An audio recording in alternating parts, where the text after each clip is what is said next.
అందరికీ నమస్కారం అండి.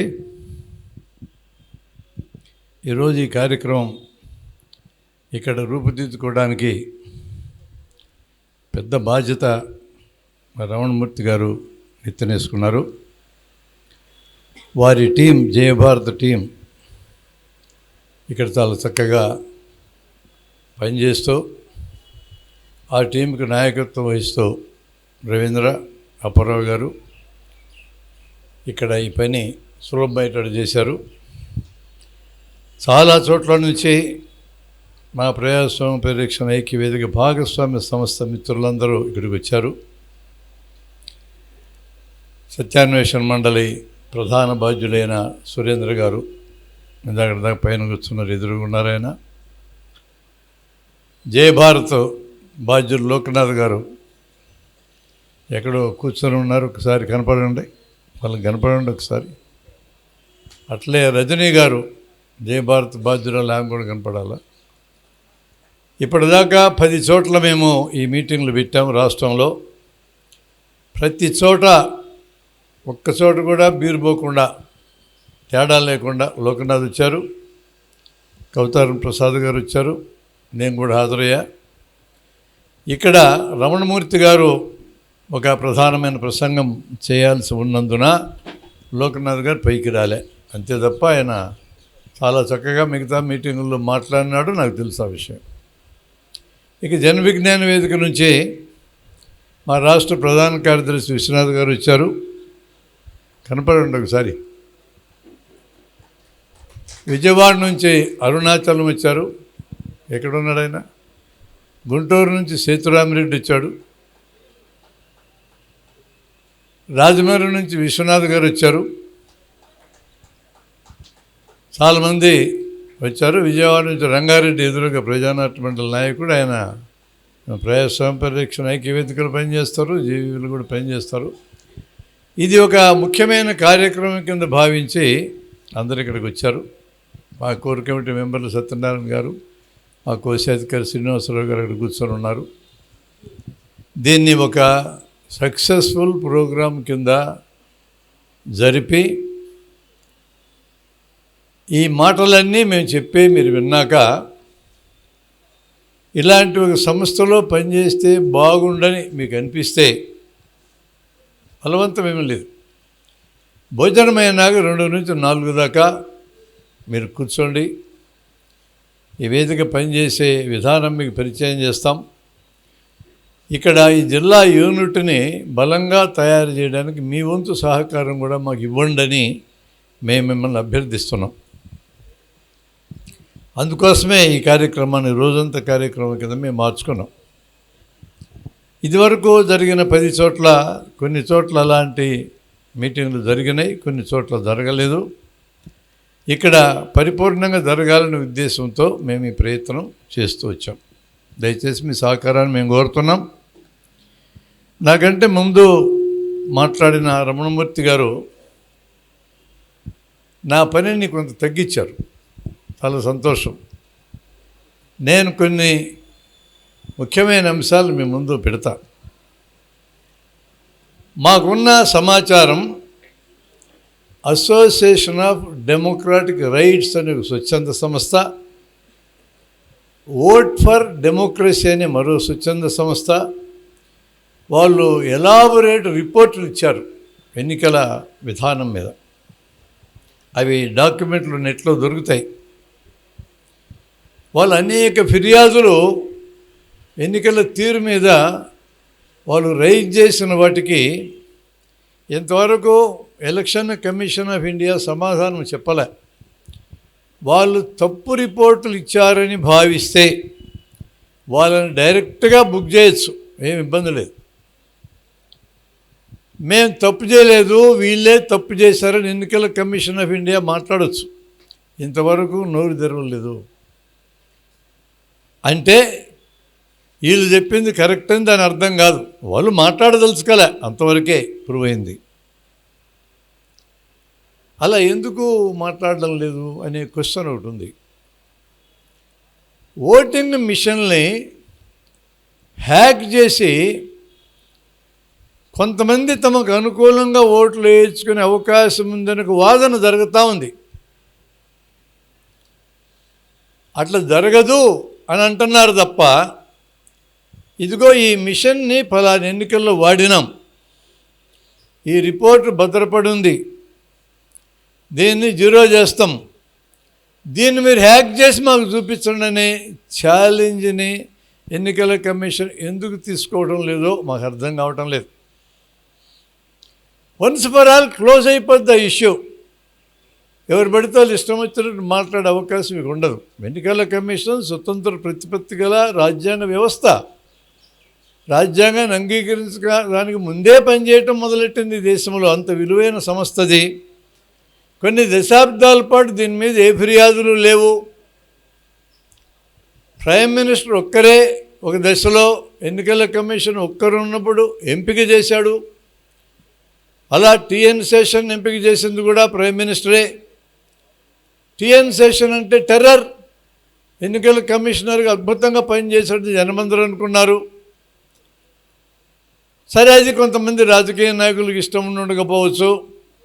ఒక్కడుంటే మన మాట వినడు, ముగ్గురిని పెడితే బాగుండు అనుకొని ఉండొచ్చు. ముగ్గురు వ్యవస్థ వచ్చింది, మంచిదే.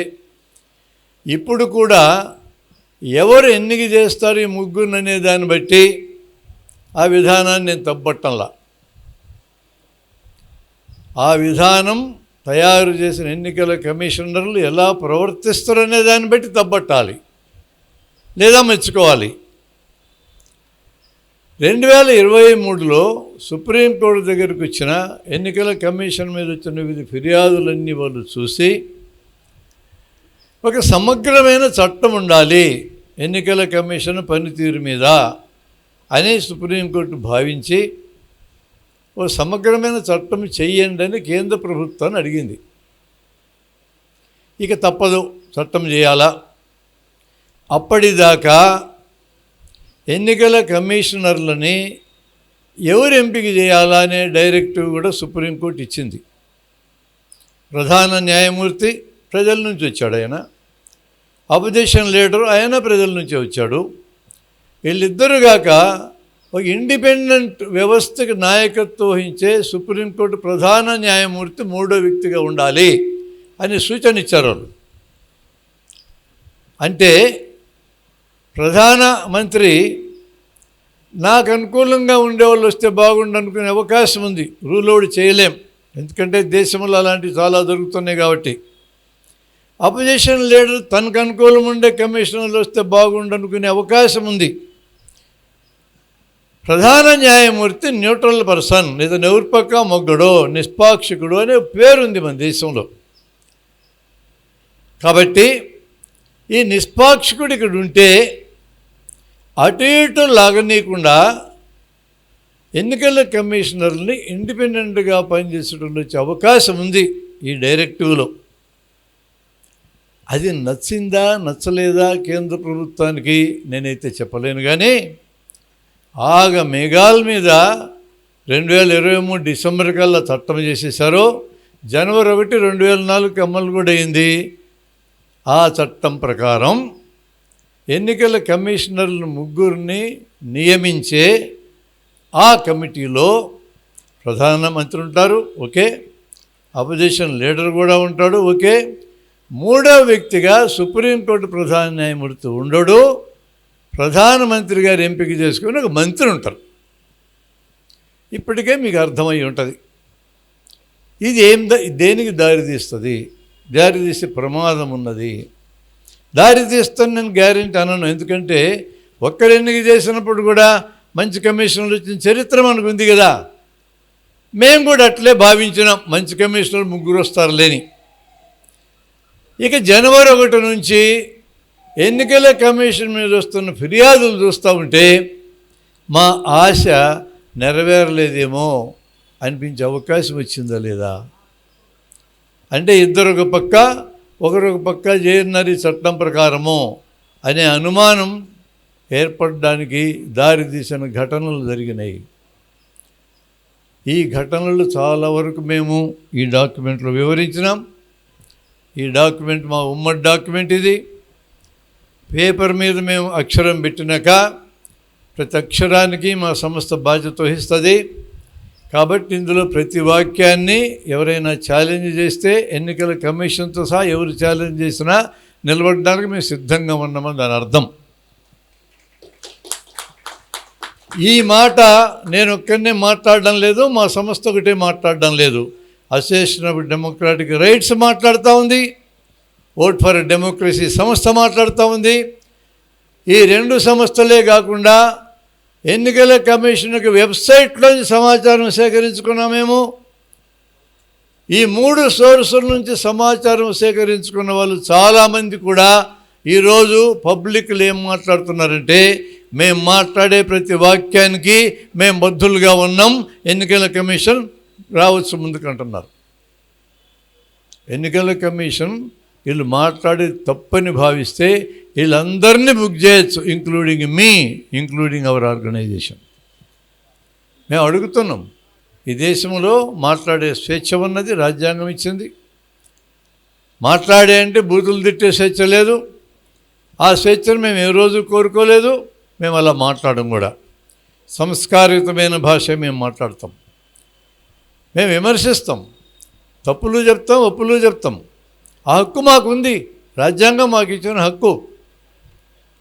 మా వేదికలో అన్ని మతాల వాళ్ళు ఉంటారు, అన్ని కులాల వాళ్ళు ఉంటారు, అన్ని రాజకీయ భావాలు ఉండేవాళ్ళు ఉంటారు, అన్ని పార్టీలు ఓట్లేసే వాళ్ళు ఉంటారు. అది మీ వ్యక్తిగత విషయం. ఇక్కడ మేము ఏమి చేసుకుంటే ఆ విషయాలే మాట్లాడతాం. అలాంటి ఒక డిసిప్లిన్ కలిగిన వాళ్ళం మేము.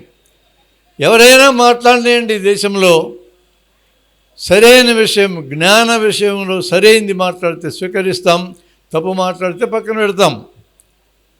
ఏమి చేయొచ్చు, ఏమి చేయకూడదనే రంగంలో, ఆచరణలో ఏది మంచిని మాకు అనిపిస్తే స్వీకరిస్తాం, ఏది తప్పు అనిపిస్తే పక్కన పెడతాం. ఈ స్వేచ్ఛ మేము ఉంచుకుంటాం. ఈ స్వేచ్ఛ అందరూ ఉంచుకోవాల్సిందే. ఈరోజు కొన్ని విషయాలు మాట్లాడితేనే మాట్లాడడానికి లేదని నోరు మూయించే వ్యవస్థలు తయారవుతున్న ఈ సెనేరియోలో మాట్లాడే హక్కును పోగొట్టుకోవడానికి మేము సిద్ధంగా లేం. మేము అడుగుతాం, మీరు జవాబు చెప్పాలా. అలాంటివి చాలా ఉన్నాయి అడగాల్సినవి. ఒక పోలీస్ ఒక పౌరుడి మీద ఫిర్యాదు చేసి కేసు పెడితే కోర్టు నిర్ణయిస్తుంది నేరస్తుడో కాదు. పోలీసులు నిర్ణయించరు నేరస్తుడో కాదు. పోలీసులు నిర్ణయించే స్థితి రాకూడదు అంటున్నాను నేను. వాళ్ళు దర్యాప్తు చేసే స్థితిలోనే ఉండాలి. నేరస్తుడు అవునో కాదో కోర్టు నిర్ణయిస్తుంది. కానీ ఈరోజు అనేక ఘటనలు కోర్టు దాకా పోకుండా నిర్ణయాలు జరుగుతున్నాయి. ఈ పవర్ వీళ్ళ దగ్గర ఉండకూడదు. వీళ్ళు ఫిర్యాదు చేస్తే కోర్టుకు వెళ్తే ఫిర్యాదు చేసినటువంటి వాళ్ళు ఎవరి మీద ఫిర్యాదు చేస్తారో వాళ్ళు తప్పు చేశారని నిరూపించాలి. ఎవరు ప్రతిపాదిస్తే ఆ ప్రతిపాదన సరైందని వాళ్ళే నిరూపించుకోవాలి. ఫిలసాఫికల్గా ఇది ఒక ఫండమెంటల్. పోలీసులు ప్రతిపాదిస్తే ఈ వ్యక్తి తప్పు చేశారని ప్రూవ్ చేయాల్సింది వాళ్ళే. నేను తప్పు చేయలేదని నేను ప్రూవ్ చేసుకోక్కర్లా. నువ్వు తప్పు చేశాను అంటున్నావు, నువ్వు ప్రూవ్ చేయాలా. ఇక్కడ 2 చట్టాలు ఉన్నాయి ఈ దేశంలో. ఒకటి ఉపా చట్టం, మరొకటి ఈడీ చట్టం. ఈ 2 చట్టాల ప్రకారం మిమ్మల్ని ఎవరినైనా జైల్లో పెడితే విచారణ లేకుండా నెలల తరబడి మిమ్మల్ని జైల్లో ఉంచవచ్చు. తప్పు చేయలేదని ఫిర్యాదు చేయబడిన మనం ప్రూవ్ చేసుకోవాలా. ఇది సహజ న్యాయానికి వ్యతిరేకమైంది. ఇట్లాంటి చట్టాలు ఇప్పుడు అమలు జరుగుతున్నాయి. చట్టాలు చేసిన వాళ్ళు క్వశ్చన్ చేయొద్దా ఇట్లాంటి చట్టాలు మీరు చేయకూడదని? జైల్లో పడి ఉంటే శిక్ష పడి వాళ్ళు జైల్లోనే ఉండాలా. పెరోల్ పేరుతో సగం టైం బయట తిరగొచ్చా? హర్యానాలో ఒక మత్తగురు రేప్ కేసు, అది అత్యాచారం కేసు మీద జైల్లో పెడితే సగం రోజులు బయట తిరుగుతున్నాడు, తిరగొచ్చా? సాయిబాబా అయిన ఒక ప్రొఫెసర్ 90% వికలాంగుడు, తర్వాత ఆయన ఏ తప్పు చేయలేదు వదిలేశారు. ఎన్నేళ్ళు లోపల పెట్టినారు అండాశల్లో. ఇలాంటి వివక్ష ఉండకూడదని మేము అంటున్నాం. చట్టం ఉంది నీ దగ్గర, చట్టం ప్రకారం అందరూ ఒకే రకంగా డీల్ చేయి. ఓ ప్రజాప్రతినిధికో ఒక అధికారం ఉన్నోడికో సమస్య వస్తే ఆగ మేఘాల మీద విచారించే కోర్టులు ఈరోజు కొన్ని లక్షల కేసులు అండర్ ట్రయల్స్ కింద ఉన్నాయి. బెయిల్కి డబ్బులు కట్టలేక లోపల ఉన్న వాళ్ళు ఉన్నారు. అందులో ముస్లింలు ఉన్నారు, దళితులు ఉన్నారు, ఆదివాసీలు ఉన్నారు, మహిళలు ఉన్నారు. డబ్బులు ఉన్న వాళ్ళు ఒకడు కూడా లేడు అక్కడ, దాదాపుగా లేరు. వాళ్ళు బెయిల్ డబ్బులు కట్టగలరు, బయటికి రాగలరు. ఇలాంటి వివక్ష ఉండకూడదు. ఒక ఎమ్మెల్యే కేసు దాని మీద కోర్టుకు వెళ్తే ఆ టైం పూర్తయిన తర్వాత తీర్పు వచ్చింది తమిళనాడులో. ఇంత డిలే అయితే జస్టిస్ డిలేడ్ ఈజ్ జస్టిస్ డెనీడ్. ఈ పరిస్థితిని చక్కదిద్దాల్సిన బాధ్యత ప్రభుత్వానికి ఉంటుందా ఉండదా? అవసరమైతే ఎక్కువ మంది జడ్జిలను పెట్టు, ఎక్కువ కోర్టులు పెట్టు, out of the court settlement జరగలిగే పనులన్నీ ఇచ్చి సెటిల్ చేయండి. ట్రయల్ పేరుతోనే శిక్ష పడడానికి వీలయ్యేదానికంటే ఎక్కువ టైం ఉండడం అనేది అది న్యాయం కింద రాదు. ఇలాంటి అనేక సమస్యలు ఉన్న ఈ తరుణంలో మేము రాజకీయ పార్టీల్లో చేరంగానే రాజకీయాలు మాట్లాడతాం, మా హక్కు అది. నేను వయోజనుణ్ణి, నా ఇష్టం వచ్చిన పార్టీకి ఓటేస్తా. నాకు పార్టీ ఉంటుంది, మీకు పార్టీలు ఉంటాయి. పార్టీలు ఉండే హక్కు నీకున్నాక రాజకీయాలు మాట్లాడే హక్కు ఉంటుంది. రాజకీయానికి సంబంధం లేకుండా ఈ దేశంలో ఏమీ ఉండదు. దేశ భౌగోళిక సరిహద్దుల మధ్య ఈ దేశంలో నేల ఉంది, గాలి ఉంది, నదులు ఉన్నాయి, అడవులు ఉన్నాయి, భూమి లోపల ఖనిజాలు ఉన్నాయి, జనమున్నారు. ఇవన్నీ జనానికి చెందాల్సినవి, కొద్దిమందికి చెందాల్సినవి కాదు ఇవి అని అడిగే హక్కు మనకు ఎందుకు ఉండదు? మనం కట్టే పన్నుల్లోంచి ప్రభుత్వాలకు ఆదాయాలు వస్తే ఈ ఆదాయాల్లోంచే అందరికీ జీతాలు ఇస్తున్నారు, ఎమ్మెల్యేలకు ఎంపీలకు కూడా జీతాలు ఇస్తున్నారు. అడిగే హక్కు మనకు ఎందుకు ఉండదు? నేను డబ్బులు ఇస్తే బతుకుతున్నారు వీళ్ళందరూ, ఈ ఎగ్జిక్యూటివ్ అంతా మా వలన బతుకుతూ ఉంది. డబ్బులు ప్రతి రూపాయి మా డబ్బులే, మాకు అడిగే హక్కు ఎందుకు ఉండదు? సూత్రప్రాయంగా ఒక వయసు దాటినాక ఎవరైనా ఎమ్మెల్యేలకు ఎంపీలకు పోటీ చేసే అర్హత ఉంది. మనం ఎవరు వాడుకోలేం. కేవలం ఈ దేశంలో డబ్బున్నోళ్ళే ఎన్నికల్లో నిలబడతారు. వాళ్ళు పరిశ్రమాధిపతులు అయి ఉండొచ్చు, వ్యాపారస్తులు అయి ఉండొచ్చు. ఎన్నికల్లో ఓట్లు కొనుక్కుంటారు, అందరికీ తెలిసింది. జనాన్ని తిడతారు, నువ్వు ఎందుకు కొనుక్కోబడ్డావని. నువ్వు డబ్బులు అసలు ఆఫర్ చేయగాక మాకేం పని, తీసుకోవాల్సిన పని.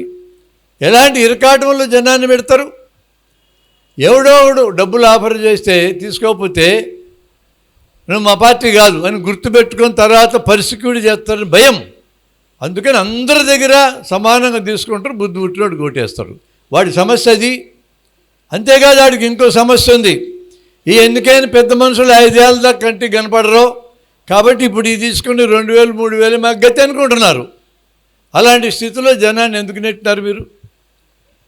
ప్రతి ఒక్కడికి విద్య, ప్రతి ఒక్కడికి ఆరోగ్యం, ప్రతి ఒక్కడికి ఏదో పని, ఉపాధి, ఈ హామీలు ప్రభుత్వంగా ఇచ్చి అమలు చేస్తే మాకేం అవసరం అండి? మీ దగ్గరకు వచ్చి డబ్బులు అడుగు తినాల్సిన అవసరం? జనానికి అందరికీ తిండి పెట్టే రైతాంగానికి గిట్టుబాటు ధర స్వామినాథన్ కమిషన్ ప్రకారం ఇస్తే, కాంగ్రెస్ గవర్నమెంట్ ఉన్నప్పుడు స్వామినాథన్ కమిషన్ రిపోర్ట్ ఇచ్చింది. ఒక వంతు ఇన్పుట్ కాస్టు, ఒక వంతు లేబర్ కాస్టు, మరొక వంతు భూమికి అయ్యే కౌలు కాస్టు, 300 అనుకుంటే దీనికి 1.5 టైమ్స్ ఇంక 150 కలిపి ఇవ్వండి, రైతులు బతుకుతారని కమిషన్ రిపోర్ట్ ఇస్తే, ఈ రిపోర్టును బహిర్గతం చేసి అమలు చేయండి అని అపోజిషన్లో ఉన్న పార్టీ నానా యాగి చేసింది ఆ రోజున. మరి ఆ పార్టీ అధికారంలోకి ఇచ్చిన అమలు ఎందుకు చేయాల? అమలు చేసినామన్నారు ఆర్థిక మంత్రి గారు. ఏమన్నారంటే ఆయన ఇన్పుట్ కాస్ట్ లెక్కేశారు, లేబర్ కాస్ట్ లెక్కేశారు, కౌలు కాస్ట్ తీసిపారేసి 200 నీకు ఖర్చు అయింది, 300 ఇస్తా, గిట్టుబాటు ధర ఇచ్చినా పో అన్నాడు. 450 ఇవ్వాల్సిన చోట 300 ఇచ్చి గిట్టుబాటు ధర ఇచ్చినామన్నారు. మరీ అంత అర్థంగా నిర్వలం ఉన్నామా ఇక్కడ? అర్థమవుతానే ఉంది. నువ్వు అమలు చేయాలా? మరి నువ్వే కదా అమలు చేయమని గొడవ పెట్టావు. అంటే అపోజిషన్ ఉంటే ఒక రకంగా మాట్లాడతారు మీరు, అధికారంలోకి ఇస్తే మరో రకంగా మాట్లాడతారా? మా చెవుల్లో పూలు పెడతారా? పౌరుల చెవుల్లో ఇవి అడగకుండా జన్మ ఉండాలనా? అడిగితే దేశద్రోహులు అంటారా, అర్బన్ నక్సలైట్లు అంటారా, టుగుడే గ్యాంగ్ అని పిలుస్తారా? ఎవరు దేశభక్తులంటే? ఈ దేశ సంపదని ప్రజలందరి కోసం వాడేవాడే, దేశ సమగ్రతను కాపాడేవాడే, దేశాన్ని కాపాడేవాడే, దేశానికి తిండి పెట్టే రైతాంగం అంతా దేశభక్తులే. ఏదో ఒక పని చేసి దేశ సంపద నిర్మించడానికి ఇంత పని చేసినాడు, అందరూ దేశభక్తులే. కూర్చొని పందికొక్కుల్లో తినేటోళ్ళు దేశద్రోహులు అవుతారు, కానీ మేము ఎట్లయితాం అని ఎందుకు అడగకూడదు జనం? అలాంటి ఆలోచన ఎందుకు రాకూడదు? ప్రజలందరూ సుభిక్షంగా ఉంటే మాకేం అవసరం అండి? ప్రభుత్వాల మీద తిరగబడాల్సిన అవసరం, మాట్లాడాల్సిన అవసరం ఏం అవసరం ఉంది? సుభిక్షంగా ఉంటే పరీక్షలు జరిగితే పేపర్లు లీక్ అవుతూ ఉంటే తట్టుకోలేక ఈ పిల్లలు సోషల్ మీడియాలో గొడవ చేశారు. ఒక ప్రధాన న్యాయమూర్తి యూత్ అంతా చెడిపోతున్నారు, దారి తప్పిన్నారు, పని బాట లేదు, ఇటు మాట్లాడచ్చా అండి? పైగా బుద్ధింకులు కాకృతులు అనవచ్చా? ఏమయ్యా ఇటు మాట్లాడిన పెద్ద ఆయన అంటే, నేను వాళ్ళందరిని ఉద్దేశించి అనలేదు, తప్పుదారి పట్టిన వాళ్ళ గురించి అన్నాను అని తర్వాత సవరణ చేసుకున్నాడు. సరే, ఈ లోపల ఈ కాక్రోచులకి ఎక్కింది, కాక్రోచ్ పార్టీని పెట్టిండు ఒకడు. కాక్రోచ్ పార్టీ అది ఒక రెటారిక్ అండి, అది ఒక ఎమోజీ, అదే ఒక పార్టీ కాదు, అది ఒక అసంతృప్తికి సంకేతం. అంత సింపుల్గా చూడాలి దాన్ని. ఒక వారం రోజులు 2 కోట్ల మంది ఫాలోయర్స్, వాళ్ళకేం నిర్మాణం లేదు. అదే పెద్ద పెద్ద నిర్మాణం ఉన్న పార్టీలకి 10 ఏళ్ళు 20 ఏళ్ళు గడిస్తే 1 కోటి మంది ఫాలోవర్స్ లేని రోజుల్లో వారానికి 2 కోట్ల మంది ఫాలోవర్స్ ఎందుకు వచ్చినారనే ఆత్మపరిశీలన ప్రభుత్వాలు చేసుకోవా? అరే, అంతలా అసంతృప్తి ఉందిరా జనంలో. ఇక్కడ ఈ అసంతృప్తిని మనం అడ్రస్ చేయకపోతే ప్రమాదమని ఆలోచన చేయరా? చేయాలా? వాళ్ళు చేయాలని నేను కోరుతున్నా. కాంగ్రెస్ పార్టీ అవుతుందా, నిర్మాణం వస్తుందా నాకు తెలియదు. అది అవ్వాలా కాదా మన సబ్జెక్ట్ కాదు. ప్రజలకి అసంతృప్తి ఎందుకు కలుగుతుందో కారణాలు పరిశీలించి పరిష్కారం చేయాల్సిన బాధ్యత ప్రభుత్వాలు ఉన్నది. వాళ్ళ చేతికి మనం అధికారం ఇచ్చినాం. మనం ప్రతి ఒక్కరము ఓటేసినప్పటికీ కూడా ప్రతి ఒక్కరము పరిపాలనలో పాల్గొనలేము. మన రిప్రజెంటేటివ్స్ వెళ్తారు అక్కడికి, ప్రతినిధులుగా, ఎమ్మెల్యేలుగా, ఎంపీలుగా. మన రిప్రజెంటేటివ్స్ మన కోసం పనిచేయాలా? వాళ్ళ కోసం పనిచేసుకోవడం మొదలెట్టినారు, మన కోసం పనిచేయటంలోనే భావం ప్రజల్లో రోజు రోజుకి బలంగా మారడానికి కనపడుతున్నాయా లేవా ఎవిడెన్సులు? మీరు ఆలోచించండి. ఒక చిన్న ఆలోచన చెప్తా మీ ముందు. సేవ అంటే ప్రతిఫలం ఆశించకుండా చేసేది. నేను ఇక్కడికి వస్తూ ఈ హాల్ ఎక్కడ ఉందో ఒక దారిలో అడిగా. ఏ ప్రతిఫలం ఆశించకుండా అతను ఆగి ఇట్లా ముందుకెళ్ళి ఇటు జిల్లా పరిషత్ దగ్గర ఉన్నది చెప్పాడు. అతనికేం నేను డబ్బులు ఇలా, ప్రతిఫలం లేదు. మనం కూడా అనేక మందిని ప్రతిఫలం ఆశించకుండా చేస్తాం. సేవది అన్నదానం చేస్తాం, అక్షరదానం చేస్తాం. 1990s చదువు చెప్పినాం, ఏ ప్రతిఫలం ఆశించకుండా. ఒక జిల్లాకు 60,000 మంది చదువు చెప్పారు, ఏం ఆశించలేదు వాళ్ళు.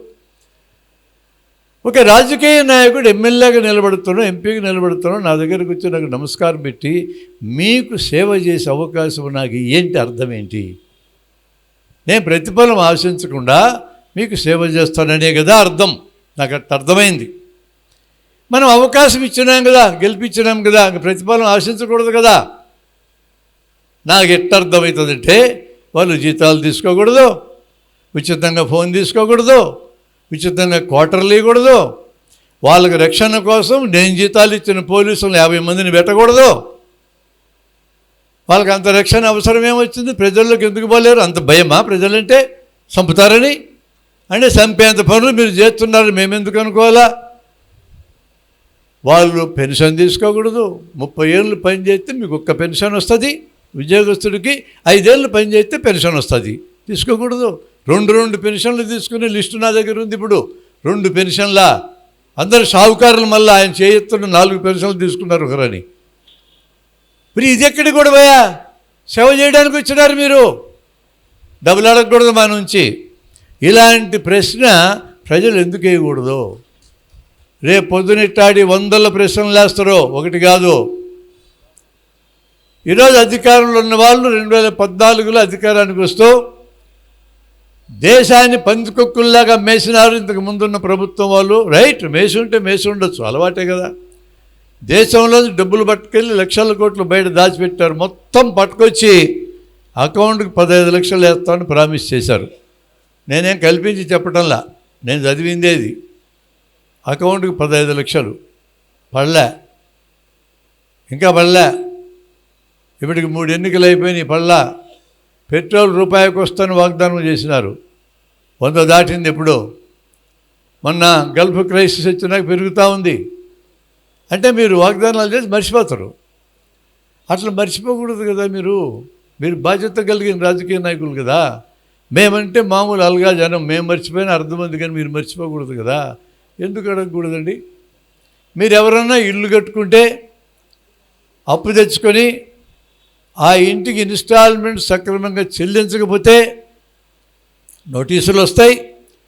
ఎక్కువ రోజులు కానీ చెల్లించకపోతే జప్తు చేసుకొని ఇంట్లోంచి తరిమేస్తారు.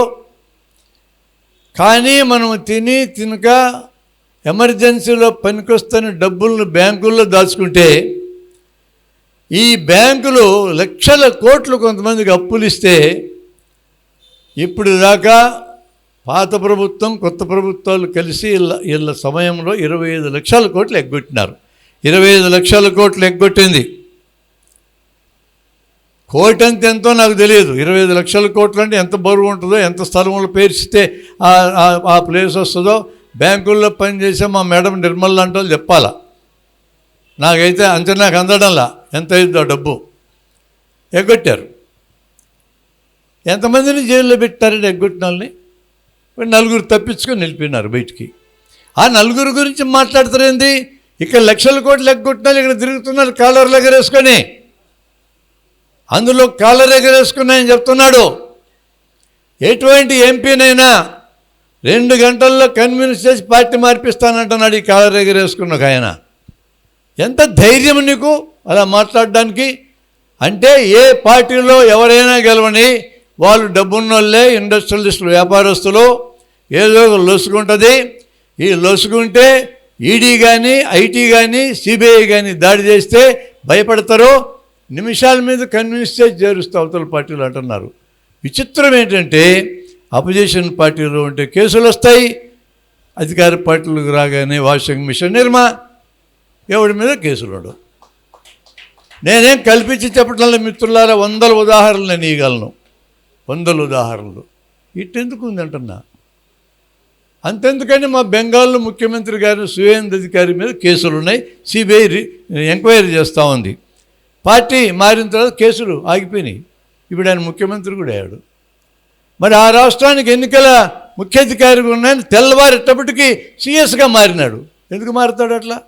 తెల్లారేటప్పటికి ఎన్నికల పరిశీలనాధికారిగా ఉన్నాయని తెల్లారేటప్పటికి పర్సనల్ సెక్రటరీగా మారాడు. ఎట్లా మారుతారు ఇట్లా? సుప్రీంకోర్టులో జడ్జిలుగా పనిచేసిన వాళ్ళు రిటైర్ కాగానే రాజ్యసభ మెంబర్లు అవుతారా? గవర్నర్లు అవుతారా? ఎట్లయితారు? ఏదో రకమైన లాలూచి ఉందని అనుమానం మా లాంటి వాళ్ళకి ఎందుకు రావాలి? అట్లా ఎందుకు ఉండాలి మీ ప్రవర్తన? ఇందాక చెప్పిన చట్టంలో సుప్రీంకోర్టు న్యాయమూర్తి, ప్రధాన న్యాయమూర్తి ఉంటే పరిష్కారం అవుతుందని అనుకున్నాం ఒకప్పుడు మేము, సంవత్సరం ముందు. ఇప్పుడు ఆ ధైర్యం నాకు కూడా లేదు. ఎందుకు లేదంటే జడ్జిలు ఎట్లా ప్రవర్తిస్తున్నారో చూసినాక, కొంతమంది, అందరూ కాదు, ఆ కొంతమంది ఎట్లా ప్రవర్తిస్తున్నారో చూసినాక భయం వస్తూ ఉంది. ఎన్నికల అధికారులు ఎట్లా ప్రవర్తిస్తున్నారో చూసినాక భయం వస్తుంది. కాంగ్రెస్ తరఫున రాజ్యసభలో నామినేషన్ వేసిన మీనాక్షి నటరాజన్ ఒక ఫ్లిమ్జీ కారణంతో ఒక కేసు రిపోర్ట్ చేయలేదని పేరుతో అభ్యర్థిత్వాన్ని రద్దు చేసినారు. యునానిమస్గా గెలిచినాడు అపోజిషన్ ఆయన. ఏంది సమస్య? ఆమె ఎప్పుడో ప్రెసిడెంట్ అయింది కాంగ్రెస్కి, అంతకు ముందు కేసు అది. ఈమె ఎట్ట బాధ్యురాలు అవుతుంది దానికి? 2 ఏళ్ళు శిక్ష పడడానికి అవకాశం ఉన్న కేసు రిపోర్ట్ చేయకపోతేనే నామినేషన్ అనర్హులు. ఆ కేసు 2 ఏళ్ళు శిక్ష పడే తీరున్న కేసు కాదు అది. అంతకుముందు ఏదో కాంగ్రెస్ ప్రెసిడెంట్కి ఒక కేసు నివేదించబడ్డది. ఆ కాంగ్రెస్ ప్రెసిడెంట్ చర్య తీసుకోలే. ఈమె తర్వాత కాంగ్రెస్ ప్రెసిడెంట్ అయింది. ఈమె దాన్ని కోర్టుకు పెడితే ఇది నాకు సంబంధం లేదని చెప్తే వదిలేసింది కోర్టు. వదిలేసింది కదా అని ఊరుకుంది, అంతే. రిటర్నింగ్ ఆఫీసర్ అభ్యర్థిత్వం రద్దు చేసి పారేశాడు. అదే రోజున మరొక రాష్ట్రంలో మరొక ఎన్నికల రిటర్నింగ్ ఆఫీసర్ ఒక తప్పు రాస్తే అభ్యర్థి ఈ దిద్దుకొని రాని పంపించి 24 గంటలు టైం ఇచ్చాడు. ఏమి ఒక రిటర్నింగ్ ఆఫీసర్ ఇట్లా ప్రవర్తిస్తాడు, ఇంకో రిటర్నింగ్ ఆఫీసర్ అట్లా ప్రవర్తిస్తాడు? కారణం ఏంటి? వెనక ఏమీ మోటివ్స్ లేవని అనుకునేది ఎట్లా అనే భయం వస్తుంది కదా. ఇలాంటి భయం ఈ తీరు ఎందుకు గెలిపించాలి మాకు? మేము మిమ్మల్ని ఎన్నుకుంది అంబేద్కర్ గారు కోరినట్టుగా రాజ్యాంగాన్ని అమలు చేసి ప్రజలందరికీ మేలు చేస్తారని కదా మేము ఎన్నుకుంటున్నాం మిమ్మల్ని. మరి మేలు చేయకపోగా మాకు నష్టం జరుగుతూ ఉంటే ప్రశ్నించకుండా ఎట్టుంటారు? 25 లక్షల కోట్లు బ్యాంకు రికార్డుల్లో తీసేయమని చెప్పినారు. ఎందుకు తీసేయమన్నారు? బుర్రలుంటాయి ఆలోచిస్తే. అవి నిరంతరం బ్యాంకు రికార్డుల్లో కనపడితే బ్యాంకులకు నష్టాలే కనపడతా ఉంటాయి. బ్యాంకులకు నష్టాలు కనపడి మార్చి 31న వాళ్ళు ఇచ్చే బ్యాలెన్స్ షీట్లో ఎస్బీఐ నష్టము, హెచ్డిఎఫ్సి నష్టము, ఐసిఐసిఐ నష్టము అని వస్తే అక్కడ డబ్బులు పెట్టడానికి భయపడతాం మనం. ఇది మొత్తం సాప కింద దోసేస్తే నష్టాలు కనపడవు, లాభాలు కనపడతా ఉంటాయి. పోయి వేస్తుంటాం డబ్బులు, ఏస్తే తీసుకెళ్తూ ఉంటారు వాళ్ళు. అది అసలు కదా అని ఎందుకు అనుకోకూడదు? ఆర్థిక మంత్రి గారు నివేదించారు మేము డబ్బులు వసూలు చేస్తామని. భేష్ అన్న నేనైతే. ఇప్పటిదాకా వసూలు చేస్తే 10%, 90% పోయినట్టే. 90% పోతే పోయిందంటారా? 10% వసూలైతే వసూలైందంటారా? 10% వసూలైందంతే. 22 లక్షల కోట్లకు వసూలు కావు. నాకు ఎప్పుడు పెద్ద అనుమానం వస్తుంది. నోట్ల రద్దు అయినాక 2016 తర్వాత నాకు తెలిసిన ఎవడు కూడా ఆర్థికంగా సంతృప్తికరంగా లేడు, నాతో సహా. అప్పులు పుట్టడంలా, నాలాంటి వాడికే పుట్టడంలా అప్పులు. ఇవ్వడానికి సిద్ధంగా లేరు జనం. ఏమి ఇన్ని నిర్మాణాలు జరుగుతున్నాయి, కోట్లు కోట్లు ఖర్చు అయ్యి ఎవరో ₹1 అవసరం తీరటానికి డబ్బులు దొరకలేదని అనుకుంటూ ఉంటాం. నెరవేరదు. నేను అట్లా అనుకుంటా. అడుక్కు తినేడు ఎప్పుడు మానేస్తాను ఆడనుకుంటాడు. వాడే కోరిక తీరదు, నా కోరిక తీరదు.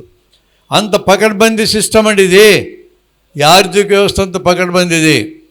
ఒక్కసారి పవర్ వస్తే వాళ్ళు ఎవడు తాకలేడట్టాడు సిస్టమ్ తయారై కూర్చుంది. మరి భయం కలుగుదా సామాన్య మానవులకి?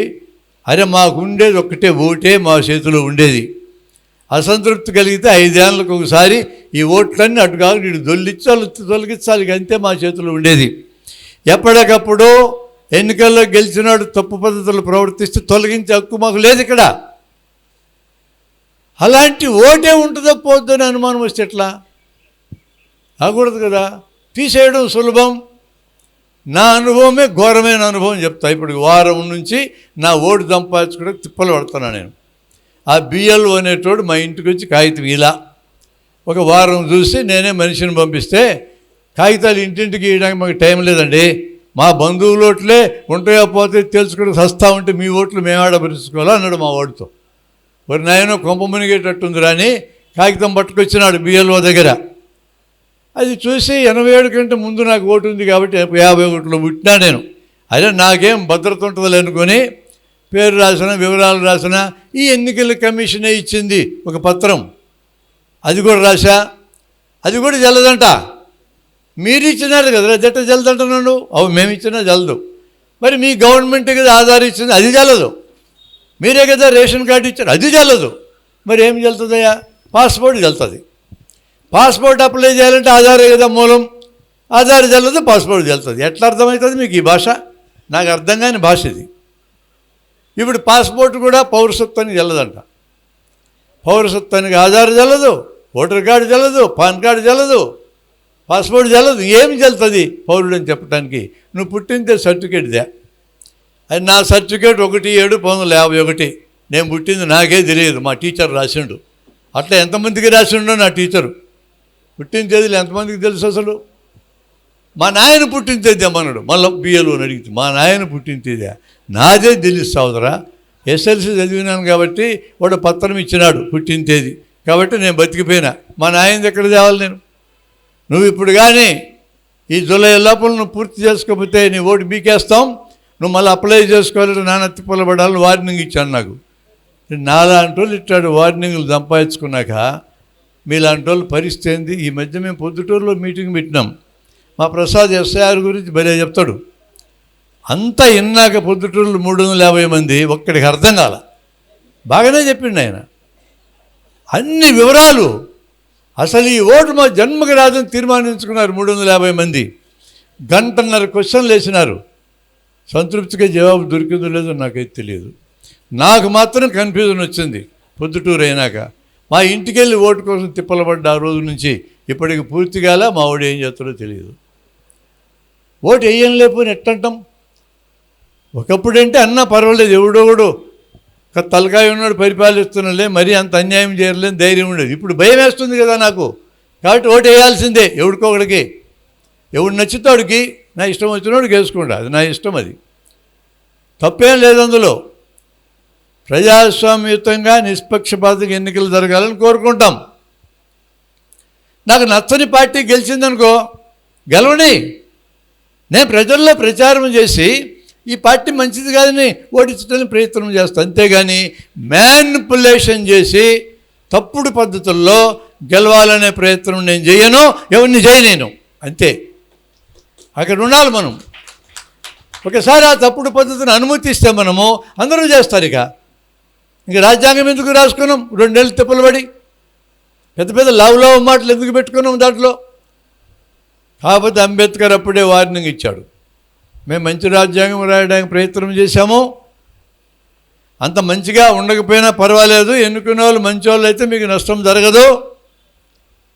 మేము ఎంత మంచి రాజ్యాంగం రాసినా మీరు ఎన్నిక చేసుకునేటోళ్ళు మంచి వాళ్ళు కాకపోతే మీకు న్యాయం జరగదు అన్నాడు ఆయన. మరి అంతకు ముందే ఒక ఫోర్కాస్ట్ ఇచ్చినాడు పెద్ద మనిషి. ఇప్పుడు అట్టటోళ్ళు చూడాల్సిన పరిస్థితి ఎట్లా? అన్యాయం కదా. భక్తి దేవుడి మీద ఉంటే మేలు జరుగుతుందేమో నేను చెప్పలేను, కానీ భక్తి మనుషుల మీద ఉంటే నియంతలు తయారవుతారని వార్నింగ్ ఇచ్చాడు. భక్తి మనుషుల మీద ఉండకూడదు. సినిమా యాక్టర్ల మీద భక్తి, రాజకీయ నాయకుల భక్తి, బుద్ధి జ్ఞానం ఉండాలా తలకాయలు ఉన్న వాళ్ళకి. నీ తలకాయలు నీ దగ్గర పెట్టుకోండి రా బాబు. మోకాళ్ళలో అరికాళ్ళన్నా పెట్టుకోండి, అంత వీలు కాకపోతే ఇక్కడ పెట్టుకోండి, వీలు కాకపోతే ఈ తలకాయలు వేరే వాళ్ళకి ఇస్తారేంది? వాళ్ళే మహామేధావులే ఇస్తున్నారా? ఎంతమందిని గుడ్డిగా నమ్మేటోళ్ళు నేను చూసినా లెక్కే లేదు. సొంత తలకాయ వాడే సమస్య లేదు. అంత ముదిరిందండి భక్తి దేశంలో. వ్యక్తుల మీద భక్తి, దేవుడి మీద భక్తి ఉన్న గొడవే లేదు. దేవుడితో సమస్య లేదు మాకు సమస్య అంతా మనుషులతోనే. అందుకనే మా వేదిక, మా ప్రజాస్వామ్య పరిరక్షణ వేదిక కానీ, మా భాగస్వామ్య సంస్థలు కానీ దేవుడికి వ్యతిరేకంగానో మతానికి వ్యతిరేకంగానో మేము మాట్లాడాం. మాకు అవసరం లేదు. మా ప్రాబ్లమ్స్ అంతా మనుషులతోనే. మనుషులే క్రియేట్ చేస్తున్నారు. మనుషులుగా మనమే వాటిని పరిష్కరించాలా అనే దగ్గర మేము ఉన్నాం. వేరే మార్గం లేదు. ఈరోజు నేను ఉదయం మా రవీంద్ర రసప్ కావడానికి మా మిత్రురాలు నిర్మల్ గారింటికి పట్టుకెళ్ళారు. మేము పని అయిన తర్వాత పిచ్చాపాటి మాట్లాడుకుంటూ పెద్ద ప్రశ్న వేసింది ఆమె. నా లెక్కలో భయంకరమైన ప్రశ్న. ఎందుకు ఈ పని అంతా మీరు చేస్తున్నారు అన్నది ఆమె. మీరు మీటింగులు పెడితే జనం మారుతారా? పెద్ద ప్రశ్న అది. మీరు ఎందుకు మీటింగులు పెడుతున్నారు అన్నది. ఐ టేక్ ఇట్ స్పోర్టివ్లీ, పాజిటివ్గా తీసుకుంటున్నా. మేము ఎంతసేపు మాట్లాడినా సమస్యలే మాట్లాడుతున్నాం, పరిష్కారాలు మాట్లాడంలా. ఒక నలుగురిని కూర్చోబెట్టుకొని లోతుగా కొన్ని గంటలు స్నేహముతో ప్రేమతో నేను మాట్లాడితే ఒక్కరైనా అవును వీళ్ళు బాగా ఆలోచిస్తున్నారు, వీళ్ళు పక్క మనం కూడా పని చేద్దామనే మనసును నేను గెలుచుకోగలను. నా అనుభవం అది. అదే రకంగా అంత స్పిరిట్తో 1000 మందితో నేను మీటింగ్లో మాట్లాడితే ఆ ప్రపోర్షన్ ప్రకారం 250 మంది మారాలి నా వైపున. ఒక్కడు కూడా మారలా ఇంతవరకు నా అనుభవంలో. బహిరంగ సభలు కార్యకర్తలు తయారు చేయడానికి పనికిరావు. మరి దేనికి పనికొస్తాయి? పరిచయం చేసుకోవడానికి పనికొస్తాయి. మాదొక సంస్థ ఉందయా, మేము జనం కోసం పనిచేస్తున్నాం, మీ మనసులో మా పేరు కూడా పెట్టుకోండి అని చెప్పడానికి పనికొస్తాయి. అందుకే నేనేమడుగుతున్నా, ఈ మీటింగ్ అయినాక అవును మీరు మాట్లాడింది బాగానే ఉంది, మేము కూడా కలిసి మీతో పనిచేస్తే బాగుండు అనుకునే వాళ్ళు మిగిలండి అన్నా. ఈ హాల్లో ఉన్న 100 మంది మిగలరు నాకు తెలుసు. 20 మంది మిగిలితే పెద్ద సక్సెస్ అది. వాళ్ళే నడపగలిగేది. రేపు పొద్దున మంచి చేసిన ఈ దేశంలో చెడు చేసిన స్టార్ట్ అయ్యేది ఒకటితోనే. అది అనేక మందికి ట్రాన్స్లేట్ అవుతుంది. మనం మంచిని ట్రాన్స్లేట్ చేద్దాం. చెడుని ట్రాన్స్లేట్ చేసేట్టు అనేక మంది ఉన్నారు. మనం మంచిని ట్రాన్స్లేట్ చేయడానికి ఎందుకు పూనుకోకూడదు? నేను ఇలాంటి అనుభవం నేను చూసా. 1800 మందితో ఒకసారి నేను క్లాస్ పెట్టా, 1 డే క్లాస్, ఒక రోజంతా 1800 మందితో పెడితే దాన్ని బహిరంగ సభ అంటారు, క్లాస్ అనరు. ఆ బహిరంగ సభలో ఒక్కడు కూడా పక్కకి పోకుండా ఉంటాడు, చివరి దాకా నిలబెట్టుకోగలిగిన. అప్పటికి అదే గొప్ప నా దృష్టిలో.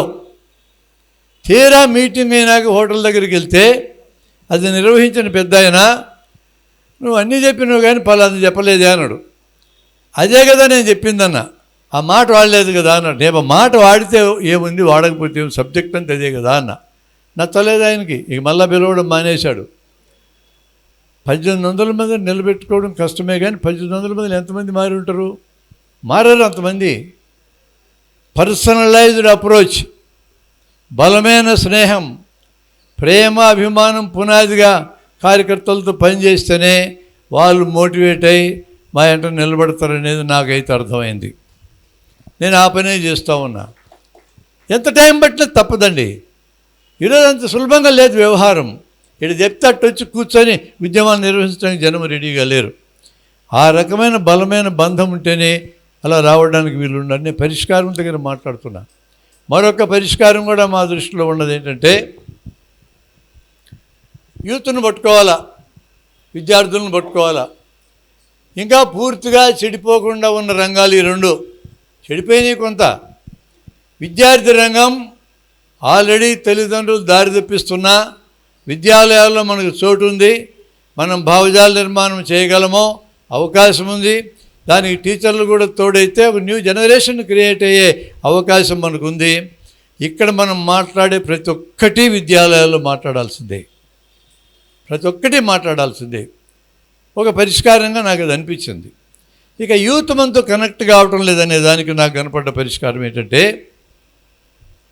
యూత్ ఏం ఆలోచిస్తుందో అది మనం గుర్తించాలి.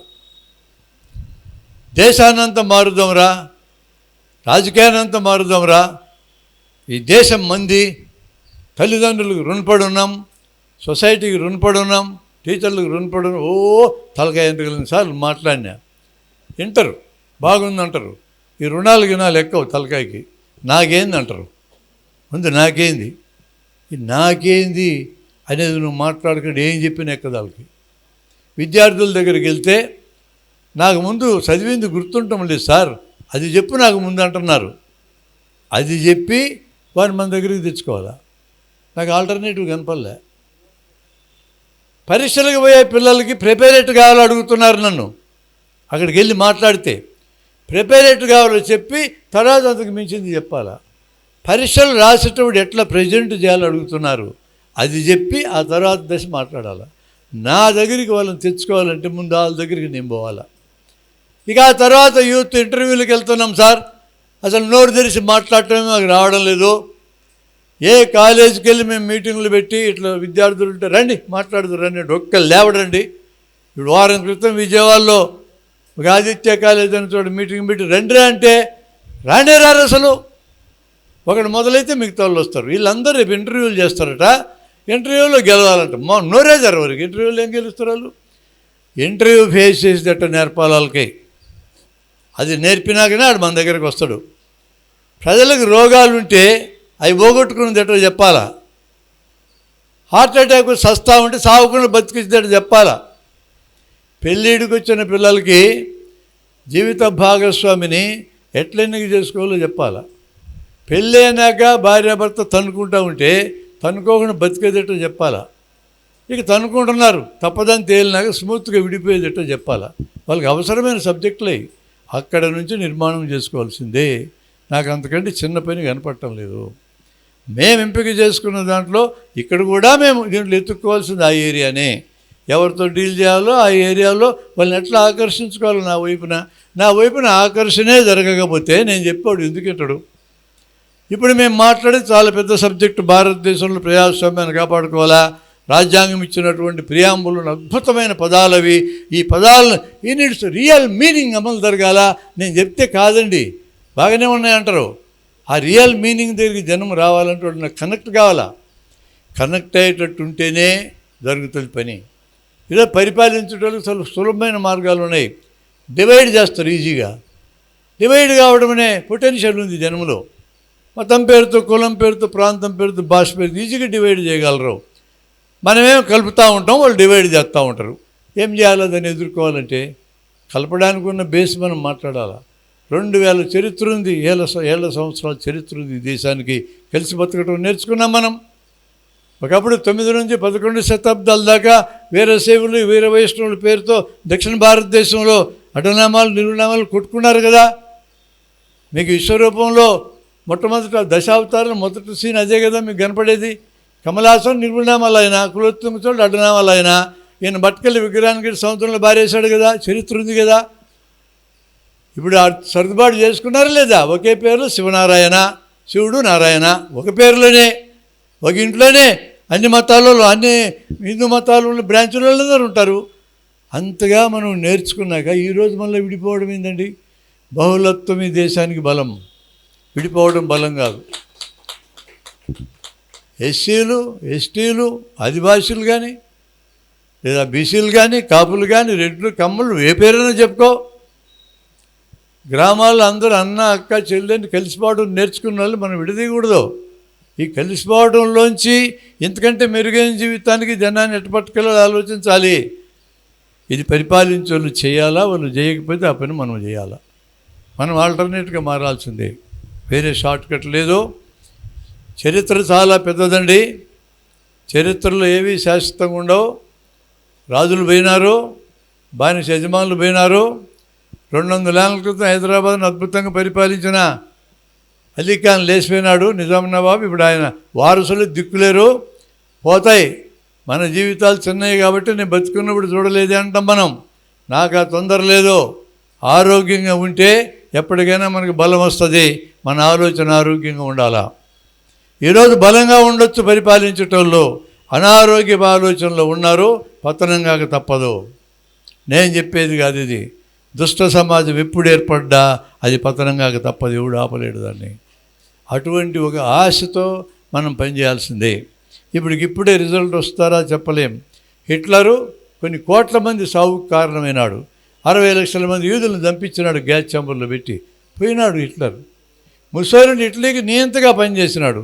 తరిమి కొట్టి చంపినారు అతన్ని. నియంతలు ఈ భూమి మీద ఉండరు, ఎప్పటికైనా మాయమైపోవాల్సిందే. నియంతలాగా ఆలోచన ఎవడు చేసినా మాయమైపోవాల్సిందే. ప్రజలు నిలబడతారు, వాళ్ళు శాశ్వతంగా నిలబడతారు. ఫ్రెంచ్ విప్లవం 1789లో స్వేచ్ఛ, సమానత్వం, సౌభ్రాతృత్వం నినాదాలు వచ్చినాయి. కొద్దిమంది కోసం పుట్టినవి ఇప్పుడు ప్రపంచ ప్రజలందరి నినాదాల కింద మారినాయి. ఈ నినాదాలే మనకు చోదక శక్తులుగా మిగులుతాయనేది నా అభిప్రాయం. అనేక విషయాల్ని ఇప్పుడు ఎన్నికల కమిషన్ ద్వారా జరుగుతున్నవి చాలా ఇచ్చున్నాం మేము. దీంట్లో మీకు ఎన్నో పేపర్లు చదువుతూ ఉన్నారు మీరు. నేను ఇందాకనే చెప్పిన బెంగాల్లో 93 లక్షల ఓట్లు బీకేస్తే 27 లక్షలు ఏమైందనేది. జడ్జిలు కూడా సంయమనంతో మాట్లాడాలా, మాట్లాడే వాళ్ళ సంఖ్య తగ్గుతూ ఉంది. ఒక్క జడ్జి ఉదంతం చెప్పి నేను సెలవు తీసుకుంటా. ఒక జడ్జి దగ్గరికి ఒక కేసు వచ్చింది ఉత్తరప్రదేశ్లో. ఒక అమ్మాయి రేప్ చేయబడింది, గర్భవతి అయింది. రేప్ చేసిన పట్టుకొని లోపలేశారు. అమ్మాయి తండ్రి కోర్టుకు వచ్చి, ఈ పెరుగుతున్న బిడ్డ నాకు అక్కర్లేదు, అబార్షన్ చేయించుకోవడానికి మీ కోర్టు ఆర్డర్ ఇవ్వండి అని అడిగాడు. ఆయన ఆర్డర్ ఇవ్వడం లేట్ చేస్తే అన్ని కేసుల్లాగా ఆ బిడ్డ పడుతుంది. 4 వారాలకి 5 వారాలకు అడిగినాడు.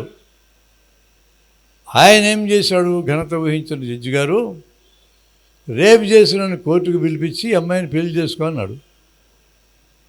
వాడేమన్నాడు? నాకు ఆల్రెడీ పెళ్ళి అయింది, 2 పిల్లలు, నేను చేసుకొని అన్నాడు. ఈ అమ్మాయి తండ్రి ఏమన్నాడు? ఆ దరిద్రుడికి నా పిల్లలు నెట్టిస్తా, గర్భం తీసేయడానికి ఆర్డర్ ఇవ్వాలి స్వామి అంటే ఈ గద్దంతా పెడుతున్నవేందని నేను అన్నాడు. మరో కామన్ మ్యాన్కు ఉన్నటువంటి విఘ్నత ఒక జడ్జి ప్రదర్శించకపోతే ఎలా అంటున్నా నేను. మనకంటే పెద్దోళ్ళు జడ్జి విఘ్నత ప్రదర్శించాలా? ఆయన దగ్గరికి ఎన్ని కేసులు ఈరోజు తీసుకోవడానికి వీలైనవి, మాకు సంబంధం లేదంటున్నారు, మా జ్యూరిస్డిక్షన్ కాదంటున్నారు. తీసుకుంటే 2023 డిసెంబర్లో తీసుకున్న చట్టాన్ని సుయమోటగా తీసుకొని ఉండొచ్చు. ఈ చట్టం పక్షపాతంతో కూడుకున్నది, ఈ చట్టం పనికిరాదని అప్పుడే ఉండొచ్చు అనలేదు. మరి అన్ని వ్యవస్థలు ఎలానే చేస్తారా? ఐటీ కానీ, ఈడీ కానీ, సిబిఐ కానీ, ఎన్ఐఏ కానీ, ఆఖరి కోర్టులు ఎన్నాళ్ళు సాగుతుందండి ఇట్లా? వీటిని ప్రశ్నించడం తప్పదు. ఏ రిస్క్ వచ్చినా సరే ప్రశ్నించాల్సింది. ప్రశ్నించడమే, మనమే తిట్టడం లేదు. ఇట్లా ఉండకూడదు, మీరు ఇట్లా ఉంటానని మీరు చెప్పలేదు మాకు. ఎన్నికల కమిషన్ పనితీరు మీద వచ్చిన ఫిర్యాదులన్నిటికీ ఎన్నికల కమిషన్ జవాబు చెప్పాలా? మీరు తప్పు మాట్లాడుతున్నారంటే నేను చెప్పిన 2 సంస్థలు వాటిని బయట మాట్లాడుతున్న అందరినీ జైల్లో పెట్టి విచారణ జరపాలి. మమ్మల్ని కూడా పెట్టు జైల్లో. మేము మాట్లాడిన వాటి వరకు మేము బాధ్యతగా ఉంటాం. ఓట్లు తేల్చడానికి గ్రామ సభలో కూర్చొని లిస్టు దగ్గర పెట్టుకొని, ఈ లిస్టులో ఉన్నోళ్ళు ఎవరెవరు బతుకున్నారో చెప్పండి, ఎవరెవరు చచ్చిపోయారు చెప్పండి అంటే ఒక రోజులో తేలిపోద్ది. అది నీ బిఎల్ఓ దగ్గరికి మేము వచ్చి కూర్చునే పని ఏంది? నువ్వు గ్రామ సభకు రా, జనానందరిని కూర్చోబెట్టు, అయిపోద్ది కదా పని. ఎవరెవరు కొత్తగా పుట్టి 18 ఏళ్ళు దాటినారో సర్టిఫికేట్లు దాంట్రా అని చెప్పి అక్కడే రాసుకొని పోవచ్చు కదా. ప్రతి వయోజనుడికి ఓటు ఎక్కిచ్చే బాధ్యత ఉన్నా నువ్వు అది తప్పించుకొని మాన్యతను ఎందుకు పెడుతున్నావు? ఈ పని అంతా ఓటు పోతే తెచ్చుకోవడానికి తిప్పలు మాకు ఎందుకు పెట్టాలి? మీరు సులభంగా అయిపోయే మార్గం ఉంటే. మరి ఆధార్ అన్నిటికీ ముఖ్యమని మీరు అంటున్నారు. ఆధార్ లింక్ చేయండి, దొంగ ఆధార్లు ఉంటే పీకేయండి. ఇన్ని కార్డులు ఎందుకండి మా చేతుల్లో? పాన్ కార్డు అంటే, ఆధార్ అంటే, ఓటర్ కార్డు అంట, బ్యాంక్ కార్డులు. ఒక కార్డుతో మొత్తం సంధానం చేయొచ్చు కదా. అట్లా చేస్తామని కదా ఆధార్ మీరు మొదలెట్టారు. మరి ఎందుకు చేయకుండా ఆపినారు? ఇట్లాంటి సలహాలన్నీ ప్రజలు ఇస్తున్నారండి. ఓ సమగ్రమైన చర్చ మొత్తం ఎన్నికల విధానం మీద కానీ, ఎన్నికల కమిషన్ పనితీరు మీద కానీ ఈ దేశంలో జరగక తప్పదో. అప్పటిదాకా ఏం చేయాలా? ఇప్పుడు ఇమీడియట్గా అయితే మీ ఓటును కాపాడుకోవడానికి ఈ హాల్లో ఉన్నోళ్ళే కాదు, మీ ఏలూరులో ఉన్నోళ్ళే కాదు, దేశ పౌరులందరూ తిప్పడబడాల్సిందే, నాతో సహా. అంత కష్టం మనకి ఈరోజు తెచ్చిపెట్టినారు. నేను ఇక్కడ తాపుతా, ఏమన్నా క్వశ్చన్లు ఉంటే మా ప్రసాద్ మాట్లాడతాడు. నేను ప్రధానంగా నా దృష్టిలో పెట్టుకున్నది ఏంటంటే, సమస్య ఏంటి, పరిష్కారం ఎక్కడుంది, మనం ఎట్లా పని చేస్తే పరిష్కారం దొరికే అవకాశం ఉందనే యాంగిల్లో నేను మాట్లాడా. ప్రతి డీటెయిల్ మేము చెప్పదలుచుకుంది మేము ఇచ్చిన బుక్లో ఉంది కాబట్టి చదవండి, సులభంగానే అర్థమవుతుంది. ఇది ఒక్కరు తయారు చేసింది కాదు, మా టీం అందరం కలిసి చేసినాం. ప్రతి ఒక్కరి ఆలోచన దీంట్లో మేము కలిపి సమగ్రంగా చేసి, ఎటువంటి వాళ్ళైనా మా మీద కేసు పెడితే వాళ్ళు నెగ్గరు, మేము నెగ్గుతాం. అట్లా మేము తయారు చేసుకున్నాం. మా జాగ్రత్త మాది, మేము కూడా వాళ్ళ దగ్గర పెట్టుకోవాలి కదా. అందుకని జాగ్రత్తగా చేశాం. మీరందరి దగ్గరికి మీ పుస్తకాలు వచ్చినాయి. రానోళ్ళు మా ఆర్గనైజర్ దగ్గర ఉంటాయి, తీసుకోండి, చదవండి. మీకు తర్వాత డౌట్లు వచ్చినా మా ఆర్గనైజర్లు మీకు మీ అనుమానాలు తీరుస్తారు. Thank you very much for giving this nice time.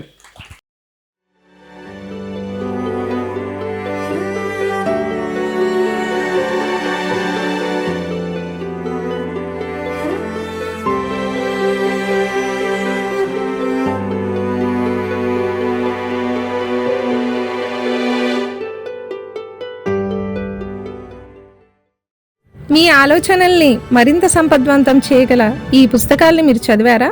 ప్రతులకు జై భారత్ పబ్లికేషన్స్ 9848030089.